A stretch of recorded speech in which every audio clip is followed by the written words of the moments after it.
Sir రైతు రుణమాఫీ గురించి రైతులు మర్చిపోవాల్సిందేనా? దీని మీద మరి వ్యవసాయ శాఖ మంత్రి ఒకటి మాట్లాడతారు, రెవెన్యూ మినిస్టర్ ఒకటి మాట్లాడతాడు, ఆర్థిక శాఖ మంత్రి ఒకటి మాట్లాడతారు, ముఖ్యమంత్రి ఒకటి. ఇట్లా నలుగురు నాలుగు రకాలుగా మాట్లాడేసరికి నియోజకవర్గాల్లో తిరగడానికి మీకు కూడా కొంచెం ఇబ్బంది అనేది ఉంటుంది కదా. రైతులు ఎప్పుడు కూడా క్లారిటీతో ఉన్నారు.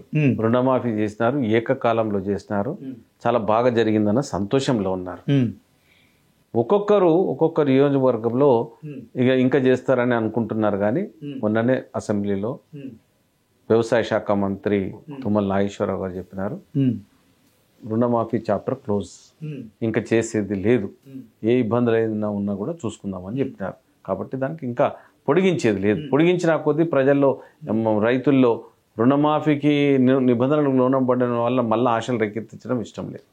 ఏదున్నా ఆర్థిక పరిస్థితి కూడా అంత బాగలేదు ప్రభుత్వంలో. రుణమాఫీ ఇచ్చారు ఓకే, కానీ రైతు బంధును రైతు భరోసాగా మార్చి ఎన్నికల మేనిఫెస్టోలో బీఆర్ఎస్ 10,000 ఇచ్చింది, మేము 15,000 ఇస్తామన్నారు.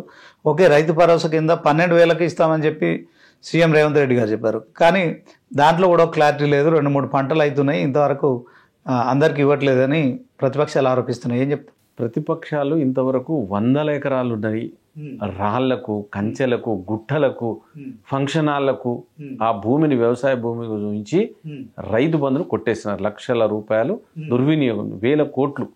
ఆ 1,000 కోట్ల లోపల చాలా వరకు దుర్వినియోగం జరిగింది. 100 ఎకరాలన్న రైతు కోసం కాదు, మనం ఇచ్చే రైతు భరోసా ఏదైతే ఉన్నదో అది గొప్ప రైతుకు కాదు, చిన్న సన్నకారు రైతులకు ఇవ్వాలి. అది 5 ఎకరాల లోపల ఉన్నోళ్ళకి ఇస్తే అది ఉపయోగపడుతుంది.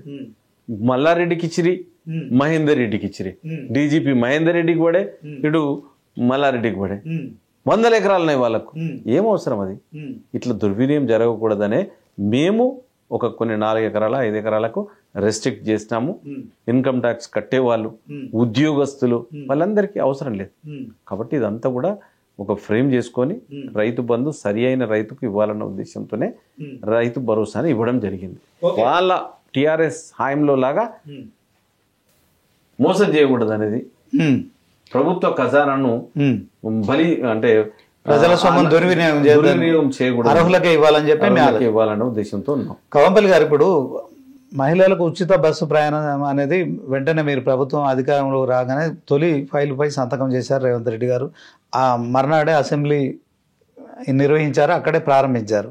ఎట్ ద సేమ్ టైం మహిళలకు మీరు ప్రతి మహిళకు 2,500 పింఛన్ ఇస్తామన్నారు. ఆ విషయంలో ఇంతవరకు ఆ ఊసెవరెత్తట్లేదు. మరి మీకు ప్రజాక్షేత్రంలో వెళ్ళినప్పుడు మహిళల దగ్గర నుంచి ఈ 2,500 గురించి అడగడం లాంటివి జరగట్లేదు? ఒకటి, మహిళలకు ఉచిత బస్సు ప్రయాణం చాలా ఉపయోగకరంగా ఉన్నది. నేను చాలామంది, ఇప్పుడు నా కరీంనగర్ నియోజకవర్గాన్ని ఆనుకునే మానకొండ నియోజకవర్గం ఉంటుంది. రోజు వెళ్ళి వాళ్ళు కరీంనగర్ వెళ్ళి చిన్న చిన్న షాపులలో, కార్ల దగ్గరనో ఏదో చిన్న కంపెనీలో ఉద్యోగం చేసుకుంటూ వస్తారు. వాళ్ళ ఊరు నుండి కరీంనగర్కు ఒక 50 రూపాయలు ఖర్చు అవుతుంది. పోను రాను 100 రూపాయలు, 100 × 30 అంటే 3,000 రూపాయలు. 3,000 రూపాయలకు వాళ్ళ ఆదా అవుతుంది కదా. ఆదా అవుతున్నప్పుడు వాళ్ళు ఈ 2,500 గురించి ఆలోచిస్తలేరా? నిజంగా ఆలోచిస్తలేరు నిజంగా కూడా. తర్వాత ఇంకోటి, మేము ఇస్తాం, కాకపోతే ఆర్థిక పరిస్థితి కూడా అంత సహకరించట్లేదు. కాబట్టి ఆ పథకాన్ని త్వరలోనే చేస్తాము. ఇంకోటి, పెన్షన్ స్కీమ్ ఏంటంటే మేమంతా కూడా ఒకటి నిర్ణయించినాము, రేషన్ కార్డుల డిస్ట్రిబ్యూషన్ అయిపోయిన తర్వాత పెన్షన్ స్కీమ్ తీసుకొద్దాం. అంటే మిగతా పెన్షన్లు కూడా ఆపేశారని చెప్పి కూడా ఆరోపణలు చేస్తున్నారు ప్రతిపక్షం. లేదు, ఏ పెన్షన్ ఆపలేదు. అంటే మీరు ఇస్తారా 2,000కి 4,000 కానీ 3,000 అవన్నీ చేయడానికి కొంచెం కొత్త రేషన్ కార్డులు, కొత్త ఇవన్నీ అయిన తర్వాత స్ట్రీమ్ లైన్ చేసుకొని ఇద్దామన్న ఆలోచనలో ప్రభుత్వం ఉంది. అదే 6 గ్యారంటీల్లో మీరు కళ్యాణ లక్ష్మితో పాటు తులం బంగారం ఇస్తారని కూడా హామీ ఇచ్చారు. దాని గురించి ఏం చెప్పి ఎక్కడ పెట్టినట్టయితే లేదు అది. మరి నేను కూడా నా ఎన్నికల ప్రచారం లోపల కళ్యాణ లక్ష్మికి తులం, వీళ్ళందరూ అడుగుతున్నారు ఏమైంది తులం బంగారం కళ్యాణ లక్ష్మి, అది లేపినారో కానీ మా మేనిఫెస్టోలో అయితే లేదు. మీరు ఎప్పుడైనా ఒకసారి కాంగ్రెస్ మేనిఫెస్టో తీసుకొని చూడండి, అక్కడ లేనే లేదు, ఆ విషయమే లేదు. కాబట్టి తులం బంగారం అనేది మరి ఎందుకు మీరు ఈ విషయం ఖండించట్లేదు? ఎవరు కూడా ఖండించినాం, చాలా సార్లు చెప్పినాము. ఇంకోటి ఏంటంటే రాష్ట్రం యొక్క ఆర్థిక పరిస్థితి బాగలేదు. 8 లక్షల కోట్లు మనం పెట్టిన బడ్జెట్ లోపల 2 లక్షలు వ్యయం అంటే ఎంత డిఫరెన్స్ ఉంది? 6 లక్షల కోట్లని ఎట్లా మీరు వచ్చేది చారణ, పోయేది భారణ. భారణ అప్పుంటే చారణ వచ్చేది ఉంటే ఎట్లయితుంది? రెండింటికి పొంతన లేదు. రాబడికి పోయేదానికి పొంతన లేదు. మరి ఎట్లా మీరు ఎట్లా ఆదాయానికి మించిన అప్పులు ఉన్నాయి. ఓకే, కాబట్టి ఏం చేయాలనేది రాష్ట్ర ప్రభుత్వం ఆలోచిస్తా ఉన్నది. అప్పులు చేస్తున్నారు, ఇంకా ఆలోచించడం. అప్పులను తీర్చడానికి అప్పులు మీరు 1,80,000 కోట్లు అప్పులు చేసిరు ఆల్రెడీ. ఎస్, అప్పులు తీర్చడానికి, అప్పులు తీర్చాను, వడ్డీలు కట్టడం. 1,80,000 కోట్లు తీసుకొచ్చి ఏదో కొత్త పథకం స్టార్ట్ చేసో, కొత్త ప్రాజెక్ట్ కట్టడో, ఒక ఇండస్ట్రీ తీసుకొచ్చడో, కొంతమందికి ఉద్యోగ కల్పన చేయడమో కాదు.